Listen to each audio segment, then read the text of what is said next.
बोलिए लक्ष्मी नारायण भगवान की जय। एकादशी महात्म की जय। ओम प्रणम्य शिरसा देवं गौरीपुत्रं विनायकं भक्तावासं स्मरे नित्यम् आयु कामार्थ सिद्धये। न तातो न माता न बंधुर्न दाता न पुत्रो न पुत्री न भृत्यो न भर्ता न जाया न विद्या न वृत्तिर्ममैवा गतिस्त्वं गतिस्त्वं त्वमेका भवानी गतिस्त्वं गतिस्त्वं त्वमेका भवानी। नाहं वसामि वैकुण्ठे योगिनां हृदयेन च मद्भक्त्या यत्र गायन्ति तत्र तिष्ठामि नारदा। भक्तजनों, आज एकादशी का पावन और पुण्य दिन है। आज की एकादशी सफला एकादशी कहलाती है। एकादशी पौष मास के कृष्ण पक्ष की कहते हैं कि मोक्षदा एकादशी का वृत्तांत सुनने के उपरांत धर्मराज युधिष्ठिर ने भगवान श्री कृष्ण से विनती की कि हे भगवान, विष्णु के साक्षात स्वरूप पौष मास के कृष्ण पक्ष की एकादशी का नाम क्या है, उस दिन किस देवता की पूजा की जाती है, तब उसकी विधि क्या है। भगवान श्री कृष्ण कहते हैं, धर्मराज, मैं तुम्हारे स्नेह के कारण तुम्हारे सभी प्रश्नों का उत्तर सविस्तार पूर्वक देता हूँ, तुम ध्यान पूर्वक सुनो। इस पौष कृष्ण पक्ष की एकादशी का नाम सफला एकादशी है। इस दिन भगवान श्री नारायण की पूजा की जाती है। जिस प्रकार नागों में शेषनाग और पक्षियों में गरुण और सब ग्रहों में चंद्रमा, यज्ञों में अश्वमेध, देवताओं में भगवान विष्णु श्रेष्ठ हैं, उसी तरह सब व्रतों में एकादशी का व्रत सर्वश्रेष्ठ है। जो मनुष्य सदैव एकादशी का व्रत करते हैं वे मुझको परम प्रिय हैं। अब इस व्रत की विधि कहते हैं, मेरी पूजा के हेतु ऋतु के अनुकूल फल फूल आदि मुझे अर्पण करने चाहिए। धूप दीप नैवेद्य आदि से षोडशोपचार पूर्वक मेरी पूजा करनी चाहिए। इस एकादशी के व्रत के समान यज्ञ, तीर्थ, दान, तप तथा और कोई दूसरा व्रत नहीं है। 5000 वर्ष तप करने से जो फल मिलता है उससे भी अधिक फल सफला एकादशी का व्रत करने से प्राप्त होता है। अब तुम एकादशी की कथा ध्यान पूर्वक सुनो। कहते हैं, चंपावती नगरी में एक महेशमान नाम का राजा राज्य किया करता था। उसके 4 पुत्र थे। उन सब में लुम्पक नामक बड़ा पुत्र महापापी था। वह पापी सदा परस्त्री गमन और दूसरे बुरे कामों में अपने पिता के धन को नष्ट किया करता था। वह सब देवताओं, ब्राह्मणों और वैष्णवों का निंदक था। वह राजा को अपने बड़े पुत्र के इन कुकर्मों का जब ज्ञान हुआ तो उनको अपने राज्य से निकाल दिया। तब मैं विचारने लगा कि अब मैं कहाँ जाऊं, क्या करूं। अंत में उसने चोरी का कर्म करने का निश्चय किया। वह दिन भर वन में रहता और रात्रि को अपने पिता की ही नगरी में चोरी किया करता।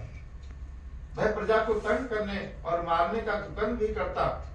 वह वन में पशुओं आदियों को मारकर खा जाता। राज्य कर्मचारी उसको इन कुकर्मों के कारण पकड़कर भी राजा के डर के मारे छोड़ दिया करते थे। वन में एक अत्यंत प्राचीन पीपल का वृक्ष था। लोग उसकी भगवान के समान पूजा किया करते थे। उसी वृक्ष के नीचे वह महापापी लुम्पक रहा करता था। इस वन को लोग देवताओं का क्रीड़ा स्थल मानते थे पौष के कृष्ण पक्ष की दशमी के दिन वह वस्त्रहीन होने के कारण शीत के मारे समस्त रात्रि सो न सका और मूर्छित हो गया। उसके हाथ पैर अकड़ गए और सूर्योदय होने पर भी उसकी मूर्छा नहीं गई। दूसरे दिन सप्ला एकादशी को दोपहर के समय सूर्य की गर्मी से उसकी मूर्छा दूर हुई तो वह होश में आकर गिरता पड़ता वन में भोजन की खोज में भटकने लगा, परंतु शारीरिक कमजोरी और कष्ट के कारण वह जीवों को मारने में असमर्थ रहा। अंत में वह वृक्षों से गिरे हुए फलों को बीनकर पीपल के वृक्ष के नीचे आया। उस समय तक सूर्य भगवान अस्त हो गए थे। उसने फलों को पीपल के वृक्ष के नीचे लाकर रख दिया और रो रो कर कहने लगा, भगवान ये सब फल फूल आप ही के अर्पण हैं, आप ही इनसे तृप्त होइए, इनसे मेरी भूख तो जाएगी नहीं। इस प्रकार से भगवान से रो रो कर कहने लगा। उस रात्रि भी उसको दुख के मारे नींद भी नहीं आई और वह अत्यंत व्याकुल होता हुआ नाना प्रकार से भगवान को याद करता रहा। इस प्रकार उससे अनजाने में ही सफला एकादशी का व्रत हो गया। रात्रि में ईश्वर भक्ति भी हो गई। इस उपवास तथा जागरण से भगवान अत्यंत प्रसन्न हुए और उसके सभी पाप नष्ट कर दिए। दूसरे दिन प्रातः समय अनेकों सुंदर वस्तुओं से सजा एक अति सुंदर घोड़ा उसके सामने आकर खड़ा हो गया। उसी समय आकाशवाणी होती है कि हे राजपुत्र, भगवान नारायण की कृपा से तेरे समस्त पाप नष्ट हो गए हैं।